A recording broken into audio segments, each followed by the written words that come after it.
The world dissolved into a frantic smear of gray white clouds and blinding flashes of 50 caliber tracer fire. Major Jake Riley, callsign Maverick, didn't count the seconds. He felt them as white-hot jolts in his kidneys, a relentless pounding against the armor plate behind his skull. His oxygen mask was slick with sweat and the faint metallic tang of panic. But Riley himself was a machine of cold, surgical fury. They were over Kassel, deep inside the German defense network, and the sky had turned into a meat grinder. The mission, protecting the remnants of the 384th Bomb Group, had gone sideways 30 seconds ago when the lead group of Messerschmitt 109s, disguised in high-altitude vapor trails, dropped like stones.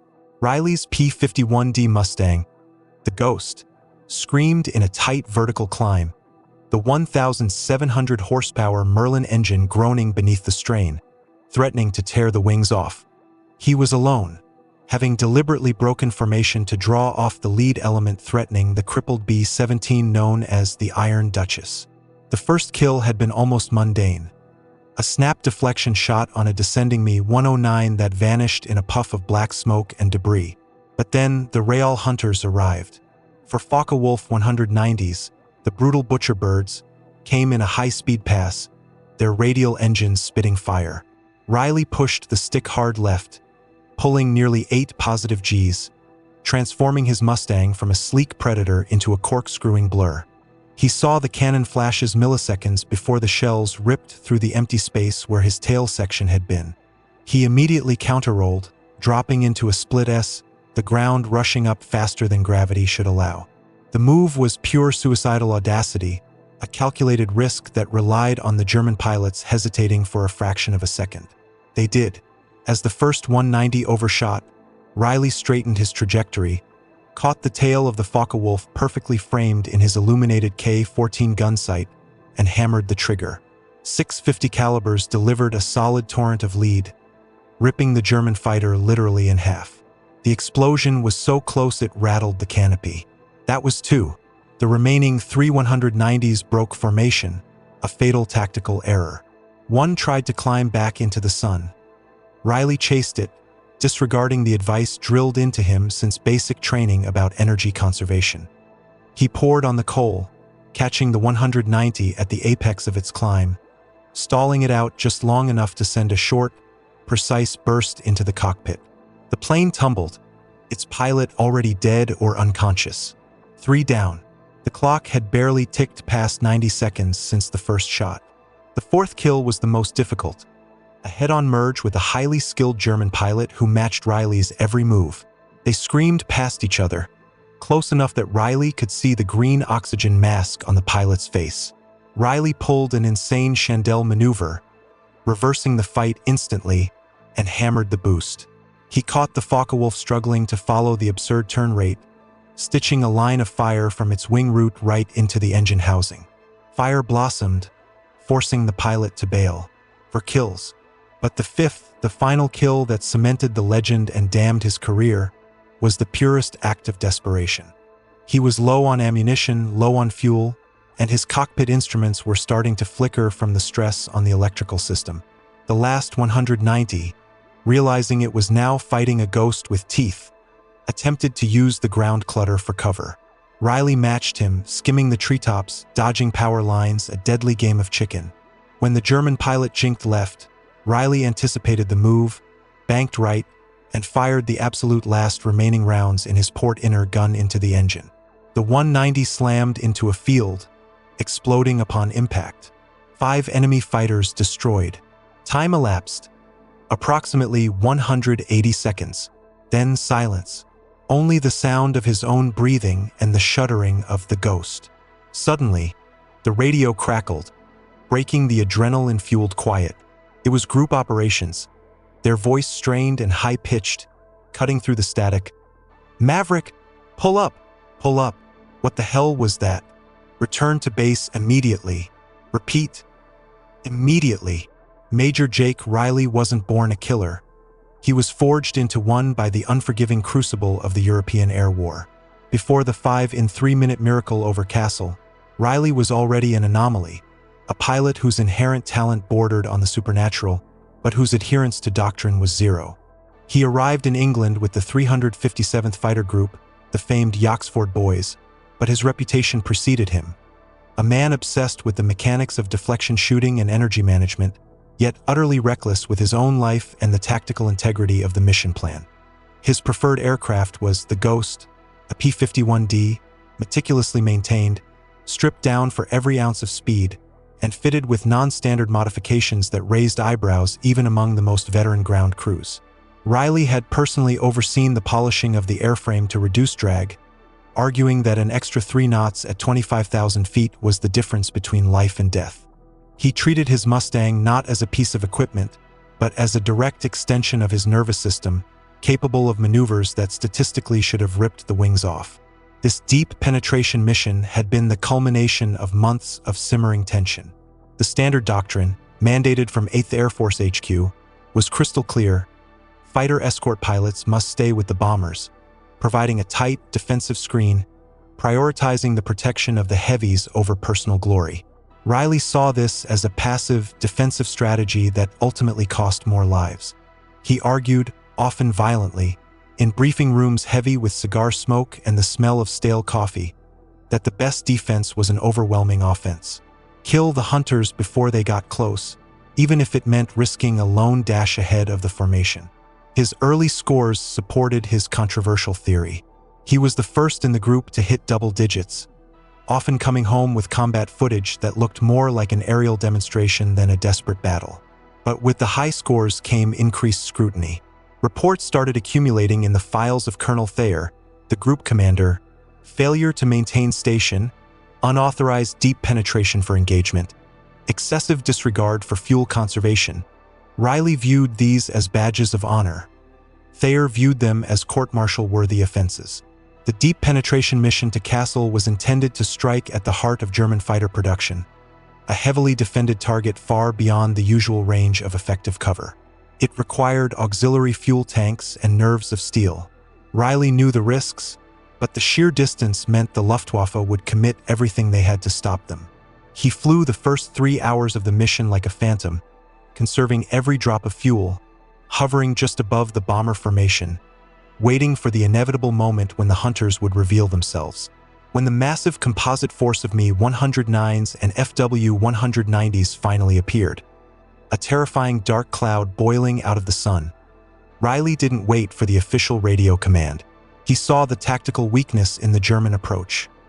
They were concentrating entirely on the B-17s, ignoring the fighters waiting just above.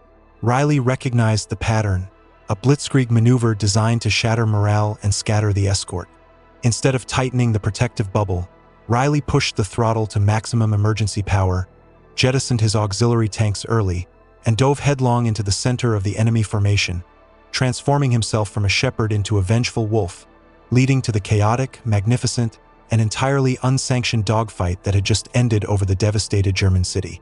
The conflict between Doctrine and Riley's deadly instinct was not just theoretical. It was the chasm that separated a heroic pilot from a tactical liability in the eyes of the command. The official doctrine for 8th Air Force escort operations had been forged in the crucible of devastating losses in 1943. Missions like Schweinfurt had taught the high command a brutal lesson. If the fighters left the bombers, the mission failed, period. Therefore, the P-51, with its long range and incredible performance, was primarily viewed as a defensive shield, a shepherd keeping the sheep safe. But Riley saw the P-51 as the greatest offensive weapon yet created, a machine designed not just to escort, but to achieve total air superiority by annihilating the enemy's ability to fight back. His tactics revolved around what he called energy warfare, using the incredible speed and altitude performance of the Mustang to force the slower, heavier, but powerfully armed German fighters into uncomfortable engagements where their lack of climbing ability was a death sentence. While the other pilots of the 357th executed the prescribed weave pattern, staying within visual range of the B-17s, Riley would patrol miles ahead, almost acting as an advance warning system and interceptor rolled into one. He constantly pushed the edge of the envelope, using maximum boost for short bursts, sacrificing the mandated fuel reserves for positioning that allowed him to strike first. This approach saved lives, but in an unconventional way. For every fighter he shot down 20 miles ahead of the formation, That was one less fighter that could attack the B-17s.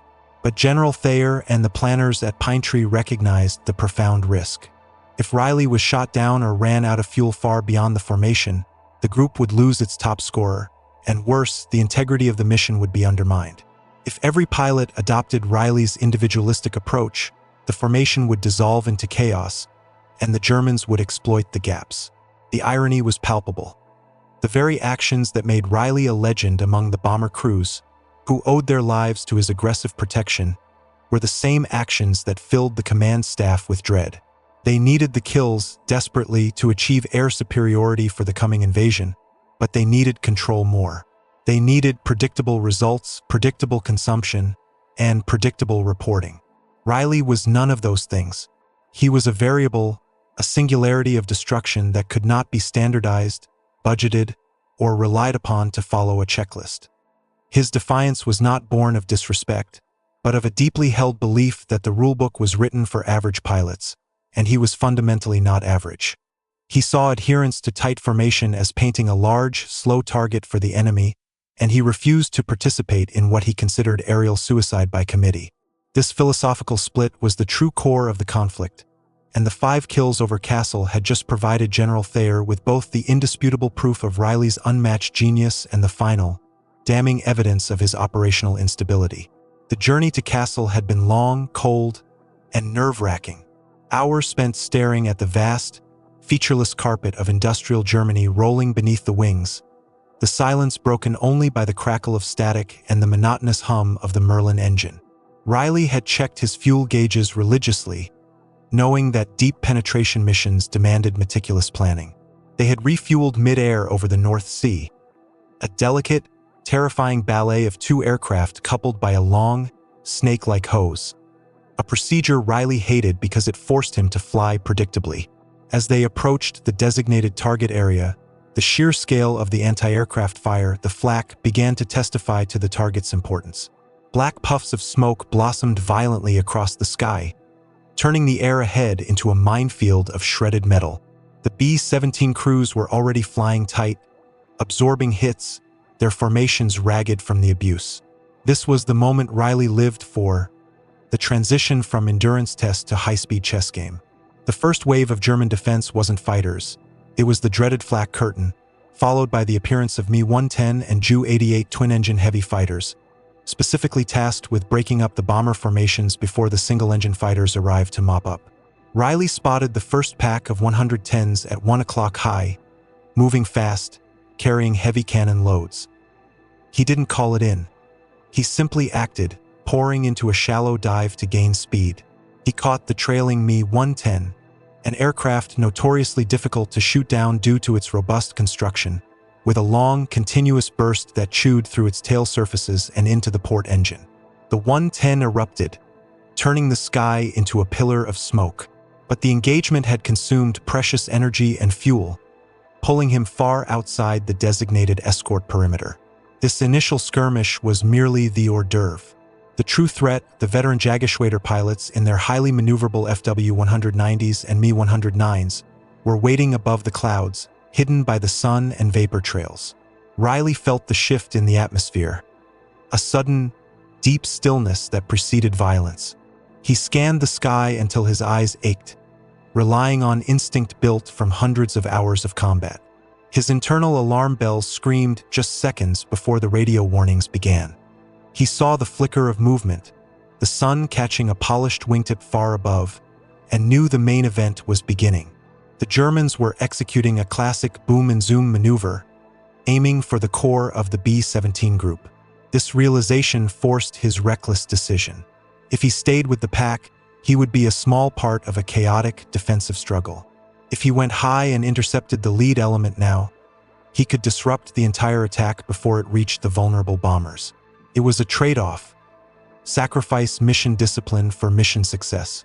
Riley pulled back the stick, applied full power, and pointed the Ghost toward the high, thin atmosphere where the enemy was descending, committing himself irrevocably to the solo engagement that would define his career and end his flying time. The sequence of the 5 kills was less a coordinated dogfight and more a controlled explosion of high-speed reaction and calculated risk. all compressed into an agonizing 3 minutes that defied human physiological limits. When Riley slammed the throttle forward and initiated the steep climb to intercept, the airframe rattled, screaming under the strain. The P-51, typically stable at high altitude, became dangerously responsive. The first Messerschmitt pilot Riley targeted was already committed to its dive, focusing on the bomb group below. This kill was pure positional advantage. Riley pulled up inside the 109's turning radius, his rate of closure astronomical. The German pilot saw him too late, attempting a desperate corkscrew. Riley didn't aim at the aircraft. He aimed at where the aircraft would be 300 milliseconds later, firing a blistering 1-second stream of 50 calibers. The 109 disintegrated, turning into shrapnel that Riley immediately had to dodge. This sent him careening into the path of the 4 Focke-Wulf 190s, forcing the desperate high-G evasive maneuvers that started the chain reaction. The G-forces pressed down on him, distorting his vision, turning his world into a narrow, gray tunnel. He fought the blackout, yelling into his mask, his body rigid against the pressure. The second FW-190 kill came during the high-speed diving spiral. Riley leveraged the Mustang's laminar flow wing, maintaining control at speeds where the 190 pilot, trying to follow, experienced crippling control stiffening. As the 190 overshot, Riley used his elevator trim, a small, precise movement, to bring his nose back up instantly, delivering the kill shot at point-blank range, a terrifying display of controlled aggression. For the third kill, the climbing 109, Riley intentionally stalled the Ghost at the very peak of its performance envelope, matching the German pilot's maneuver. This was the moment of ultimate exposure. If he couldn't recover faster than his opponent, he was dead. But Riley, using his immense experience with the P-51, recovered a split second sooner, enough time to settle the sight and fire. The remaining 2 FW-190s engaged Riley simultaneously, a standard German tactic designed to overwhelm a lone fighter. Riley countered by using the massive engine power to execute what amounted to a flattened, high-speed barrel roll, forcing the Germans to split their attention. He used the smoke trail of the first German plane he killed as cover, momentarily disappearing into the black plume before reappearing directly on the tail of the fourth 190. That fourth pilot, startled by the sudden reemergence, made a minor error in altitude, and Riley punished it instantly. The fifth kill, skimming the ground, involved a gut decision to trust the German pilot would panic first. Riley knew his ammunition was almost gone. He watched the final FW-190 bank hard to avoid an imaginary obstacle, and Riley, having calculated the angle, used the last remaining rounds in one gun pod. The impact was purely luck amplified by extreme skill. The sheer audacity and speed of the engagement left the remaining German pilots stunned. Their formation shattered, their attack on the B-17s completely aborted. Riley had done what was mathematically impossible, turning 5 separate fighters into wreckage in a single, frenzied burst of combat. But was this magnificent display of individual prowess worth the cost of undermining the chain of command, of shattering the very discipline that held the massive American air campaign together? Riley was a maverick who broke the rules to achieve impossible results. Was his commander right to prioritize standardization and safety, even if it meant sidelining the most effective weapon they had? Or should a genius pilot be given absolute freedom in wartime? Tell us what you think. Is discipline always the most important factor, even when sheer, overwhelming talent breaks the mold? Share your thoughts in the comments below, because the answer determined the rest of Major Riley's war. The landing at Pine Tree Airfield was silent and heavy. The ground crew, accustomed to seeing the Ghost return peppered with holes, rushed the aircraft. Riley killed the engine, the sudden quiet roaring in his ears, and slumped forward onto the stick. He was physically and emotionally drained, every muscle screaming from the excessive G-loads. When he finally climbed out, his legs shaky, he found Colonel Thayer waiting on the tarmac, not with congratulations, but with a face carved from granite. The news had arrived ahead of the pilot. The bomber crews, ecstatic at their unexpected salvation, had flooded the radio nets with reports of the solo fighter that had dismantled the Luftwaffe's assault. Initial reports were chaotic, detailing a blur of silver that had killed at least 4 or 5 fighters. The confirmation came when the gun camera film was processed, a ritual performed immediately after every combat mission. The technician, a young corporal named Miller, emerged from the darkroom pale and shaking, holding the reel like a religious artifact. The footage was incontrovertible. 5 distinct explosions, 5 distinct German fighters, all within 3 minutes of rapid, continuous engagement. The tactical air reconnaissance officers who reviewed the film recognized maneuvers that bordered on the absurd, techniques they hadn't even conceived of in training manuals. The logistical implications were immediate and staggering. Riley's single action had saved perhaps a dozen B-17s and over 100 airmen, representing millions of dollars in material and countless man-hours of training. He had achieved ace in a day status, a phenomenal, career-defining feat, but the way he did it, miles away from the formation, low on fuel, disregarding repeated recall orders, was an operational nightmare. The official report on the incident was highly polarized. One section lauded the unparalleled skill and bravery, recommending the Distinguished Service Cross. The other section, penned by Colonel Thayer, documented the egregious violation of 8th Air Force standing operational procedures, noting that Riley had deliberately endangered his own life and a highly valuable aircraft, all for what Thayer coldly referred to as a self-indulgent pursuit of individual statistics. Command was in a bind. How do you punish a hero who saved a crucial mission and earned the eternal gratitude of an entire bomb wing?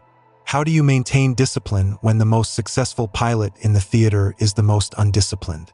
The pressure from higher command, concerned about press leaks and morale, was immense. The American public needed heroes, and Riley was instantly transformed into the epitome of the aggressive, unbeatable American airman. But the brass knew the grim truth. If Riley was allowed to continue operating outside the rules, he would eventually be lost, and the legend of the invincible ace would be shattered, potentially damaging morale far more than a simple operational loss.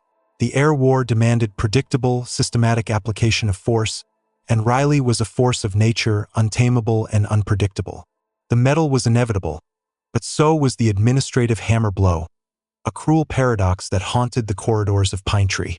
The confrontation occurred 2 days later in the oak-paneled headquarters of the 65th Fighter Wing, a room heavy with the smell of pipe tobacco and polished leather. General Thayer stood opposite Riley, flanked by 2 serious-looking staff officers.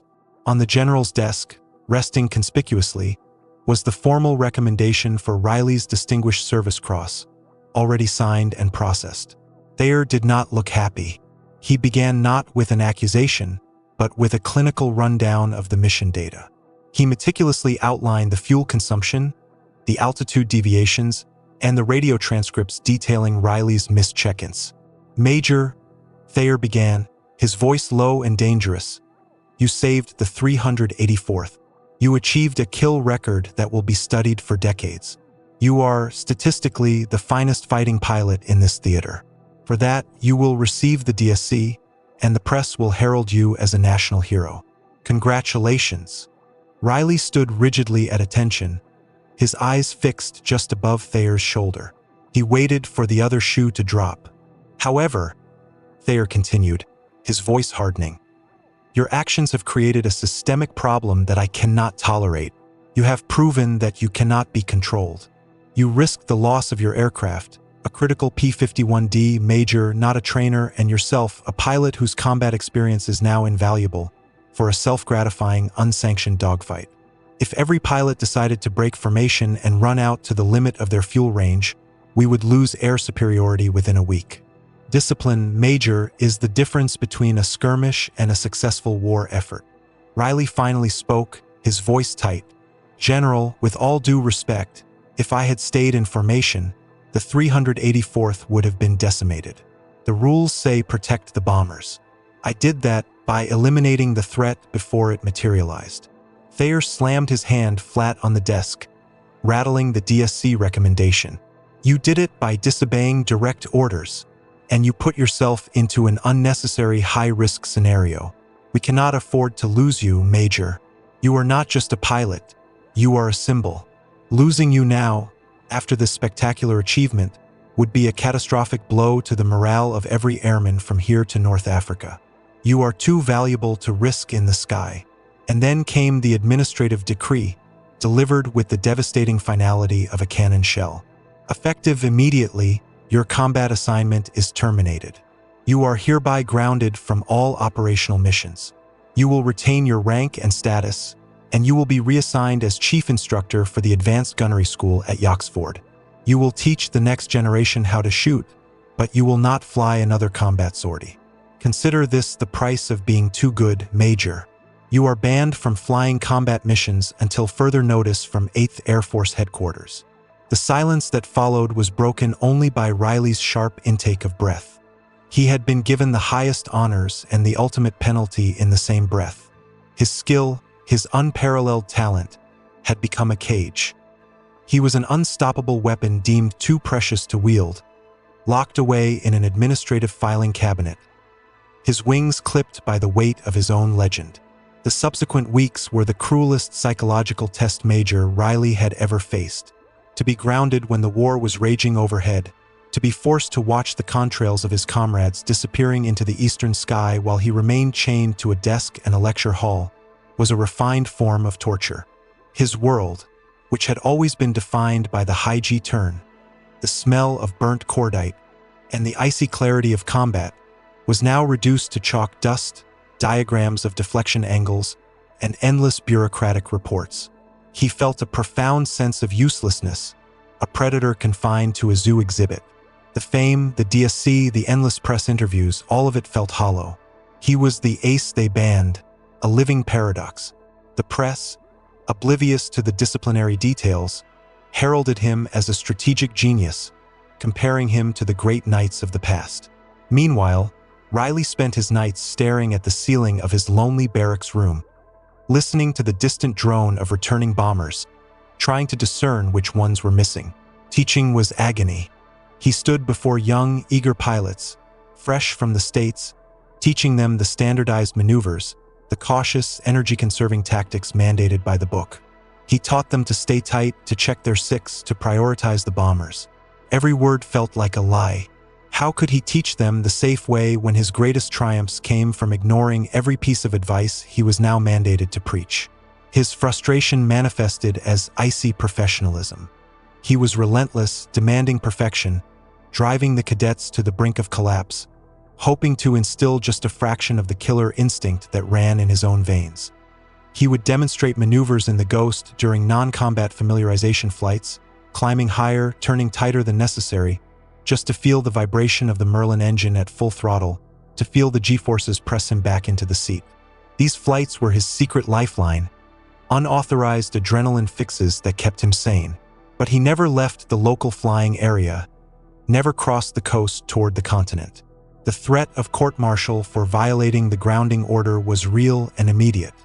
His comrades, the other aces of the 357th, offered solidarity, but there was a palpable distance. They respected his skill, but they understood the unspoken rule. Riley was too hot to handle. They were soldiers, he was a phenomenon. As the date for the invasion approached, the missions grew longer and the losses heavier. Riley would review the gun camera footage of pilots who didn't return, analyzing their fatal mistakes, the smallest lapse in judgment that cost a life. It was a macabre job, forcing him to witness the death he was forbidden to participate in. He started petitioning General Thayer weekly, submitting meticulously crafted tactical analyses arguing why his participation was crucial for the final push, why a ban on the most effective weapon was a strategic mistake. Each petition was returned with a curt, typewritten refusal. Riley was stuck in a golden cage, a symbol of American air power, polished and perfect, but utterly useless to the fighting war he had dedicated his life to. The monotony of the instructional role reached a breaking point during a massive, concerted Luftwaffe effort to disrupt the pre-D-Day buildup. The call came late one evening.